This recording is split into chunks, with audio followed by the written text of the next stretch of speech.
Vitória Alviverde. Já pode considerar?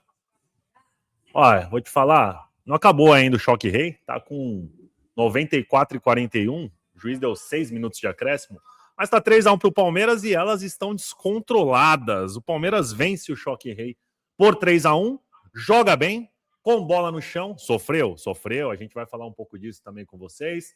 Pode ter um react aqui, vamos ver. O São Paulo tá atacando, mas o Palmeiras venceu e venceu bem aí o Choque Rei, com alguns destaques aí bem positivos que a gente estava esperando para esse jogo, depois do fiasco contra o Novo Horizontino.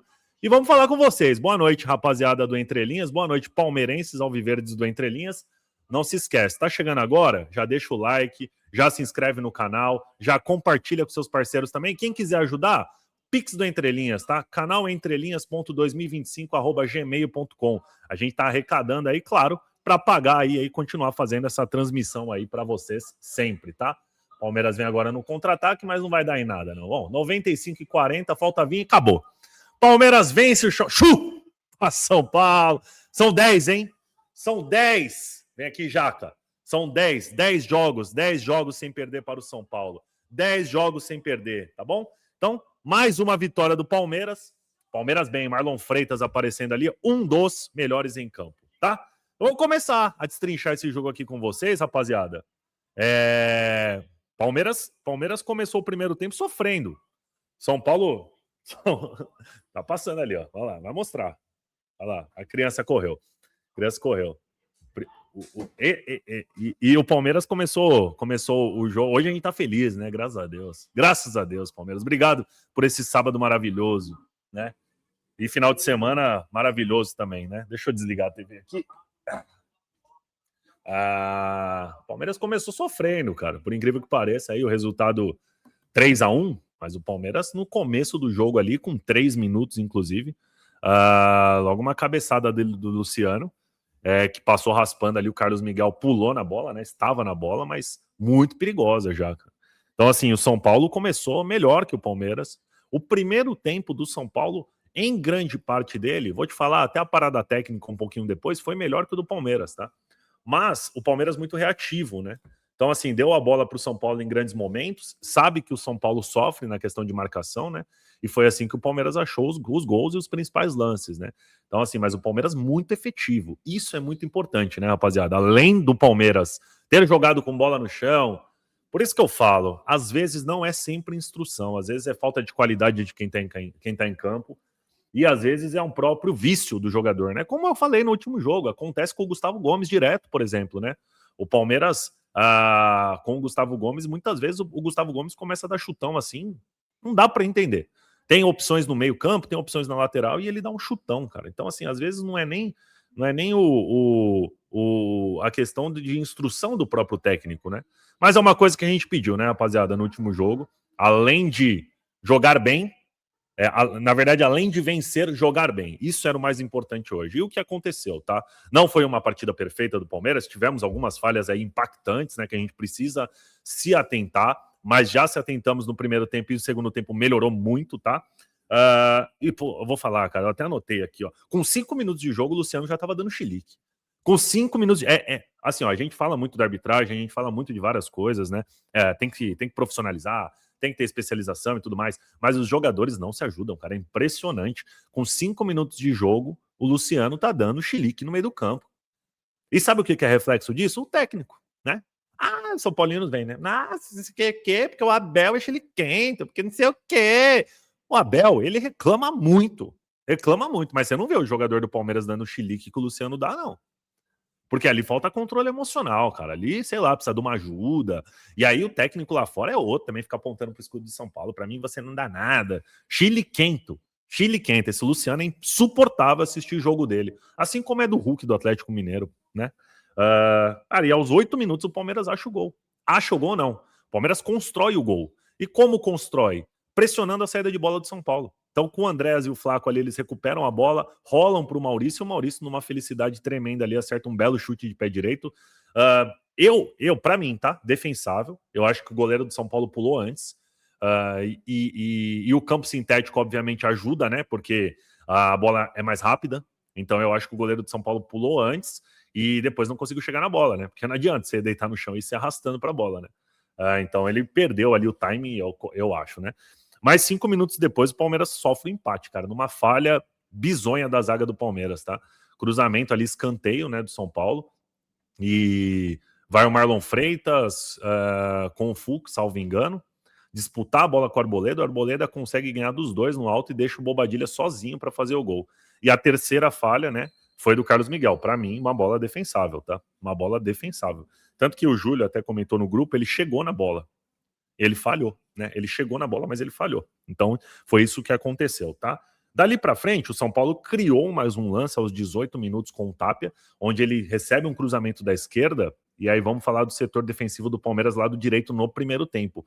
Muito falho, tá? Tanto o Kelvin quanto principalmente o Gustavo Gomes. Gustavo Gomes falhou muito no primeiro tempo. 2, 3 bolas ali que ele perdeu na velocidade. Não sei, também tem isso, né? Começo de temporada e tudo mais, mas acho que faltava ali uma retaguarda. Hoje o Palmeiras não tinha aquele cão de guarda, né?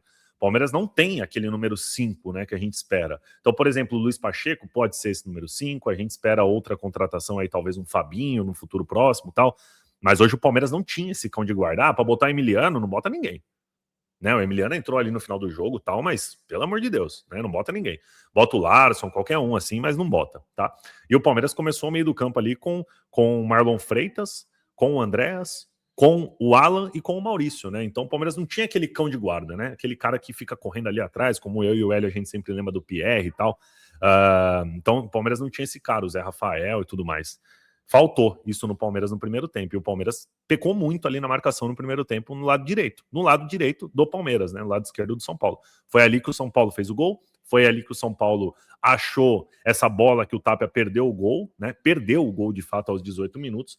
Mas na sequência ali, aos 30 minutos, o Flaco Lopes ali, ó, vou te falar, cara, é uma coisa que a gente pede tanto do Palmeiras, e aconteceu. E quando você pega isso como exemplo, né? Quando você quer alguma coisa e não tem exemplos para citar, fica um pouco difícil de defender. Mas quando você olha, o Palmeiras recupera a bola com o Kelvin na lateral, que o São Paulo reclamou falta. Né? Para variar, o Crespo e o Luciano escandalizando tal e tudo mais, né? É o que eu falo, né? O Luciano só é reflexo do técnico deles, né? O Kelvin ganha a bola, o Kelvin ou o Piquerez, desculpa. Não, acho que é o Kelvin mesmo, ele ganha a bola, sobra ali pro Marlon Freitas, o Marlon Freitas já acha o Andréas Pereira, então essa passagem de bola ali é muito qualificada, né, do Marlon Freitas pro Andréas Pereira, do Andréas Pereira pro Ramon Sosa, e o Ramon Sosa aí o Flaco ultrapassa nas costas da zaga do São Paulo, ele dá um passe milimétrico pro Flaco, e o Flaco com enorme elegância, tá até dando entrevista ali o Flaco, com enorme felicidade, enorme elegância, dá um toque por cima do Rafael e faz o segundo gol. Então, assim, São Paulo, em grande parte do primeiro tempo, foi melhor que o Palmeiras. Porém, o Palmeiras foi muito mais efetivo. Né? O São Paulo chegou com algumas bolas ali, por exemplo, depois desse gol que o Tapia perdeu, um lance ou outro ali, falha do Gustavo Gomes, onde o Carlos Miguel defendeu, tudo mais, mas nada assim que, nossa, tal. E o Palmeiras muito efetivo, né? Isso é muito importante, né? As oportunidades que teve, guardou, né? O Flaco depois ainda teve mais um lance, né? Onde ele bate, a bola passa raspando ali o gol do Rafael. Então, assim, eu até anotei aqui, ó, primeiro tempo, o melhor em campo, com certeza, para mim, foi o Flaco Lopes, não só pelo gol, mas também pelas jogadas que ele criou e brigou ali na saída de bola do São Paulo. E o pior em campo foi o Gomes, tá? Aí a gente volta para o segundo tempo, né? E uma coisa notória já no começo do segundo tempo, o São Paulo ataca muito pela esquerda, né? Onde tinha o garoto Luca hoje. Então o Marcos Antônio, ele carrega muito a bola para a esquerda do ataque do São Paulo, onde o Palmeiras teve grandes problemas no primeiro tempo, né? E aí o que aconteceu? O Palmeiras, ele agrupou aquele lado. Então você via mais o Andréas fechando com o Kelvin, com o Gomes, né? Então a gente faz umas análises táticas assim, ninguém é perfeito aqui não, ninguém faz uma análise perfeita aí, mas quando você vê o agrupamento de jogadores do Palmeiras do lado esquerdo, do São Paulo, né? Do lado esquerdo do São Paulo, do lado direito do Palmeiras, melhora muito. Então o Alan passa a aprofundar mais a linha de fundo do Luca, né? Então ali o Palmeiras não sofreu mais, tanto que o Luca acaba saindo depois no segundo tempo e entrando o Ferreirinha. Mas logo aos 6 minutos, o garoto Kelvin faz o gol. Ele ganha a bola, ele começa a jogada, né, junto com o Alan ali, o Alan consegue dar um jogo de corpo no jogador de São Paulo, o Kelvin sai em disparada com a bola, rola para o Piquerez, o Piquerez acerta o cruzamento pro Flaco, o Flaco só dá uma assistência perfeita de cabeça, como a gente pede muito, né? Às vezes, né, não precisa sempre arrematar para o gol, né? Toca a bola, né? E tocou. E aí de cabeça ele acha o Kelvin ali sem goleiro, debaixo da trave, debaixo da linha do gol ali, o Kelvin faz o gol. E ali o Palmeiras se tranquiliza, né? Podemos assim dizer. O Palmeiras passa a ser mais reativo ainda, então São Paulo busca de todas as formas o ataque, o Carlos Miguel fazendo boas defesas, né? Eu até tinha anotado aqui, ó, com 13 minutos o jogo se torna um pouco mais nervoso, né? Tem uma disputa de bola do Alan com o jogador de São Paulo do lado esquerdo, depois o Fux ali faz uma falta no Tapia, o Tapia se descontrola, quer puxar lá, quer bater no Fux e não sei o quê, e o Fux rindo, né? Isso eu gosto muito desse tipo de jogador, né? Que não é menosprezar, mas é você tratar com ironia uma situação que, meu Deus do céu, parece que foi o fim do mundo, né, cara? Tudo bem, o São Paulo tava com os nervos à flor da pele e tal, o que eu falei, os 5 minutos do primeiro tempo o Luciano começou a chilicar, aí já não tem justificativa. Agora, tomando 3-1 aí, o que eles estão acostumados é tomar do Palmeiras, né? Então, tomando 3-1, o Palmeiras vai lá e sacramenta mais uma vitória, tá? Palmeiras teve algumas alterações no segundo tempo, né? Saiu aí, já começou a poupar o time, na verdade, né? Porque a gente sabe que o calendário do futebol brasileiro para esse ano não é um calendário típico, né? Pelo contrário, é muito atípico, né? Então é um calendário aí que vai forçar muitos jogadores. Aí o Palmeiras passa a poupar, né? Então tiram o Andréas e o Flaco, entram o Emiliano e o Vitor Roque. Depois saiu o Alan aos 34, entra o Felipe Anderson. E aos 35 minutos o Vitor Roque mete uma bola na trave, né? Aos 35, o Vitor Roque recebe a bola ali, corta para o meio, bate de esquerda na trave, a bola bate no Rafael ainda, só que vai para o lado. Então, assim, das melhores chances do segundo tempo, o Palmeiras ainda chegou e chutou a bola na trave, né? O São Paulo tentando chegar no abafamento ali, normal, cruzando muitas bolas na área, né? E o Palmeiras e o Gustavo Gomes melhoraram muito no segundo tempo nessa questão da marcação do lado esquerdo. Então, muitos cruzamentos ali, muitas bolas aéreas e tal. Depois bota o Caleri para tentar mais bola aérea e tudo mais. E o Palmeiras muito bem na marcação, né? No final ali teve um lance do Marcos Antônio ali que teve uma falha de fato de marcação e o Carlos Miguel mais uma vez muito bem. O Carlos Miguel, apesar de eu ter achado que ele falhou no gol, no restante do jogo ele foi muito seguro e muito bem, como é o Carlos Miguel que a gente conhece, né? Então, assim, se é um goleiro, por exemplo, da base que toma um gol daquele, a gente até entende, né? O Carlos Miguel, pelo nível que ele vem demonstrando no Palmeiras, já tinha demonstrado no rival, já a gente sabe que ele pode mais, né? Então, para mim, um goleiro do nível do Carlos Miguel não pode falhar nesse gol. Mas pontos importantes, né, rapaziada? Vamos lá. Resumidamente falando, né? O Palmeiras começa o jogo bem, mas entregando mais a bola para o São Paulo. O São Paulo, sim, um pouco mais efetivo, um pouco mais ativo no ataque, mas o Palmeiras saindo muito com a bola no chão. Muito com a bola no chão. E com muita qualidade. É uma coisa que a gente falou no pré-jogo do último jogo, né? O que a gente quer ver, Andréas, Marlon Freitas, por exemplo, e Evangelista. A gente sabe que a qualificação do meio-campo do Palmeiras vai mudar totalmente de patamar, porque são 3 jogadores que sabem sair jogando em passes curtos e passes longos. E foi uma das coisas que a gente vem pedindo muito, né? E hoje aconteceu de fato. Então, nas saídas de bolas, o Palmeiras não sofreu. Muitas bolas, o Marlon Freitas virando o lado do jogo, o Andréas achando com facilidade, a bola que ele acha para o Sousa rolar pro Flaco Lopes fazer o gol é de extrema qualidade, no meio de 3 São Paulinos. Então, assim, isso é fundamental, tá? Não foi um jogo perfeito do Palmeiras? Não foi, principalmente pelas falhas na marcação. Mas, é o que eu sempre falo, né? Você não tem uma zaga tão efetiva hoje, mas que você tenha um ataque efetivo, né? Se você tomar 3 gols, você faz 5 e ganha o jogo. Mas a gente sabe que a realidade do futebol brasileiro não é essa, tá? E ali no final entra o Veiga no lugar do Maurício, né? O Veiga que muito provavelmente está de malas prontas ali, o Veiga que é ídolo isso sim, né? Ele sim é ídolo da Sociedade Esportiva Palmeiras. Acredito eu que para todos, né? O Everton que saiu agora é para alguns, né? E eu respeito, para mim não é particularmente. O Rafael Veiga, assim, muito decisivo em grandes jogos e jogos muito importantes, né, cara? Então, muito provavelmente está de malas prontas ali para o América do México, tá? E deve viajar, segundo informações, ainda amanhã para fazer lá exames médicos ou no começo da semana. E o Luigi, grande Luigi, craque Luigi, entra ali também no lugar do Sousa, mas graças ao bom Deus, ele não precisou pegar na bola, nem no ataque, nem na defesa, tá? Então, esse foi o resumo do jogo do Palmeiras. Vitória contra o São Paulo. Graças ao bom Deus, precisávamos desses 3 pontos, precisávamos desse bom jogo contra o São Paulo. Já são 10 jogos sem perder ali para o São Paulo, então isso é fundamental. E hoje o Palmeiras dorme na liderança, tá? O Palmeiras agora tem 12 pontos, o Red Bull que vem na sequência ali tem 10 pontos, tá? Só que o Red Bull joga amanhã contra o Santos na Vila Belmiro. Ah, não, desculpa, esse jogo vai ser em Itaquera, né? Então pode ser que o Palmeiras sim permaneça na liderança aí nessa rodada. Vou passar com vocês rapidinho, rapaziada. A caneta até voou essa porra aqui. Mas vamos lá. Antes da gente falar as notas, não se esqueçam, tá? Deixem o like, ajudem o canal Entre Linhas. A gente faz live, hoje não deu para fazer o pré-jogo, mas a gente sempre faz lives com vocês aí de pré-jogo, grava um vídeo de pós-jogo, faz live de segunda e quinta-feira com os 4 grandes de São Paulo. E traz aí muito conteúdo e resenha clubista para vocês, tá bom? Então deixem um like se você gostou do conteúdo, se inscreva no canal, ativa o sininho que aí você não perde nada aqui do Entre Linhas. E quem quiser ajudar, claro, o nosso Pix está aqui na tela também, canal entrelinhas.2025@gmail.com. Que alegria, Palmeiras. Obrigado por mais uma vitória contra os Tricas, tá? Eu vou te falar, no grupo do Entre Linhas estava pegando fogo no começo do jogo, porque o jogo começou muito movimentado. Os São Paulinos estavam ouriçados. Aí depois que o Palmeiras fez o segundo e o terceiro, deixa eu até ver se tem alguém ali falando alguma coisa no grupo. Deixa eu ver aqui, ó. Não, só os palmeirenses aqui, ó. Só os palmeirenses. Aí o São Paulino, que é o Oliveira, grande Lucas, Oliveira, manda ali uma figurinha do palmeirense rebolando e tal, mas batemos neles de novo, como é de costume, e sempre é uma delícia, né?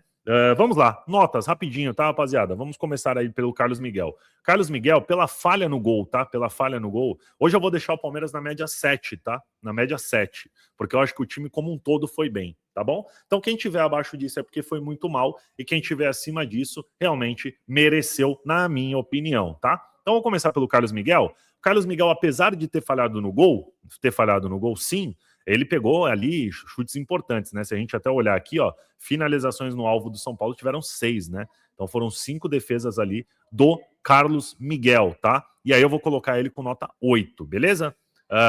Lateral direito, Kelvin, não só pelo gol, mas pelo segundo tempo. Uma partida boa do Kelvin, tá? Uma coisa que eu sempre falei também, eu gosto do Kelvin como jogador, e o Kelvin tem 5 meses de Palmeiras, então calma. É um jogador que começou muito bem no Palmeiras. Para quem não se lembra, o jogo contra o River Plate lá na Argentina foi de extrema importância a atuação dele, e muito bem, tá? E aí decaiu depois, teve lesão e tudo mais. Então, assim, para mim o Kelvin foi bem novamente, fez um gol, né? Então vamos de nota 7,5 pro Kelvin, tá? Gustavo Gomes, rapaziada, eu vou deixar ele com nota 6,5, tá? E por quê? Porque o Gustavo Gomes a gente espera muito dele, é o nosso xerife, é craque de bola, é um baita de um zagueiro, né? Então eu vou deixar ele um pouquinho abaixo da média. Se pudesse dar 6,9 eu dava. Mas eu vou dar 6,5, porque pelo primeiro tempo dele. O primeiro tempo do Gomes foi preocupante. O segundo tempo do Gomes foi normal, tranquilo e seguro, como o Gustavo Gomes é. Bruno Fux, nota 7, tá? Por quê? Não teve, né? O lado esquerdo do Palmeiras marcou muito bem o time do São Paulo, então não teve grandes intercorrências ali no lado dele. A única situação que teve foi um cruzamento onde o Piquerez tira a bola ali que o jogador de São Paulo estava chegando para fazer o gol, salvo engano, o chiliquento Luciano, e ali ele tira a bola do Piquerez. E o Bruno Fux poderia ter atacado essa bola e ele deixou a bola passar, tá? Então vou falar aí justamente por conta desse lance, tá? Piquerez, nota 8 pro Piquerez. Muito bem o Piquerez hoje, tá? Muito bem o Piquerez. Uma coisa que eu falei no último jogo, o senhor Piquerez acorda. Ele acordou. Piquerez estreou em 2026 hoje, tá? Então, muito bem o Piquerez. Andréas Pereira e Marlon Freitas, nota 8,5 para os dois, tá? Eles dominaram o meio-campo, juntamente, tirando o Marcos Antônio do São Paulo, para mim, no meio-campo ali foram os dois principais. Muito bem os dois, tanto na armação quanto no desarme, principalmente nas bolas longas e viradas de campo, tá? Então, nota 8 para os dois. Alan, nota 7,5. Alguns lances importantes ali no lado direito, mas muito funcional hoje na marcação também, tá? Então vou de nota 6,5. Maurício, nota 8. Jogador que a gente também, eu particularmente, eu não vou falar a gente, porque tem muita gente que critica o Maurício, tá? mas eu, particularmente, é um jogador que eu gosto e me agrada muito. Hoje, muito bem o Maurício. Além do gol, participou muito bem das jogadas, se movimentou bastante dos dois lados do campo, então, para mim, foi acima da média, tá? Sousa, vou deixar ele ali com nota 7,5, tá? Mas foi bem o Sousa, não foi mal hoje no jogo, também marcou muito bem as laterais do São Paulo ali, mas além disso participou efetivamente do gol do Flaco Lopes, né? E com um belo passe, né? Enxergou ali com uma visão que poucos jogadores têm na atualidade, de verdade. Não é um craque o Sousa, a gente sabe disso, mas a bola que ele enfiou para o Flaco Lopes fazer o gol foi espetacular, tá? E o Flaco Lopes, claro, nota 9, para não dar 10, nota 9, tá? Flaco Lopes perfeito no jogo, quase perfeito, né? Alguns lances ou outro ali que ele poderia ter soltado a bola um pouco mais rápido e tal, mas fazendo a parede bem, achando os companheiros bem, fez gol, deu assistência, preocupou o goleiro Rafael algumas vezes, deu muito trabalho pro Arboleda, né? Então, nota 9 pro Flaco Lopes. Vou dar 9,5. 9,5 pro Flaquito Lopes, tá? Os que entraram, né? Vamos falar, Vitor Roque, o Emiliano. O Emiliano eu vou deixar sem nota, tá? O Vitor Roque eu já vou deixar ele um pouquinho acima da média ali pelo lance que ele fez e briga muito, né? Então nota 7,5. O Felipe Anderson. O Felipe Anderson pela bola também que ele enfiou, vou deixar um pouquinho ali acima da média, nota 7,5. Já o Luigi e o Veiga ali. Por Veiga, nota 10, tá? Por Veiga, nota 10 por conta de quem é o Veiga. Então nesse jogo, Veiga, nota 10, tá? O Luigi, nota 0, tá bom? É isso. Beleza? Pro Abel Ferreira, eu nunca dei nota pro técnico, acho. Mas hoje eu vou dar nota 8 para ele, tá? Eu acho que ele escalou bem o Palmeiras, mesmo tendo que poupar ali, por exemplo, o Vitor Roque. Escalou muito bem o Palmeiras. E principalmente ele conseguiu ajeitar ali o segundo tempo com o agrupamento ali dos jogadores na lateral esquerda do São Paulo. Beleza, rapaziada? Muito feliz com vocês aqui, graças a Deus, depois daquela derrota que a gente não vai mais lembrar, né? Acabou, tal, não sei o quê. Esperamos sim que tenha virado essa chave. Palmeiras fez um belo jogo hoje contra o São Paulo, colocou a bola no chão, jogou de fato como Palmeiras, tá bom? Então eu acho que foi um belo jogo aí, a gente tá muito feliz com essa vitória, graças a Deus abençoando aí essa noite chuvosa de São Paulo capital e também o nosso final de semana, tá bom? Gostou do conteúdo, rapaziada? Não se esqueça, tá? Deixa o like aí, fortalece o Entre Linhas, tá? A gente que faz todo o trabalho aqui, durante a semana eu vou soltar um vídeo bem legal pra vocês aí, de eu saindo do trabalho e correndo pra fazer essa live aqui pra vocês. Cara, dá trabalho, viu? Dá trabalho. Mas é muito gostoso estar sempre com vocês falando sobre Palmeiras e falando também sobre os rivais, tá? Então deixa o like, compartilha com os amigos, se inscreve no canal e também, claro, ativa o sininho. Assim você não perde nada do Entre Linhas, tá bom? E o nosso Pix aí para quem quiser ajudar, canal entrelinhas.2025@gmail.com. Tá bom? Rapaziada, muito obrigado novamente aí por vocês acompanharem a live aqui do Orelha Verde, tá? Então, gostaria de agradecer aí a participação de todos. Segunda-feira, né? Então, depois de amanhã, aí, dia 26 de janeiro, às 20 horas, temos live, aí a resenha é com os 4 grandes de São Paulo, tá bom? Avante palestra, são 10 já, hein? São 10 tricas. Então, chupa São Paulo mais uma vez. Palmeiras vence o São Paulo por 3-1. Avante palestra, fiquem com Deus e agora sim, um bom final de semana. Abraço!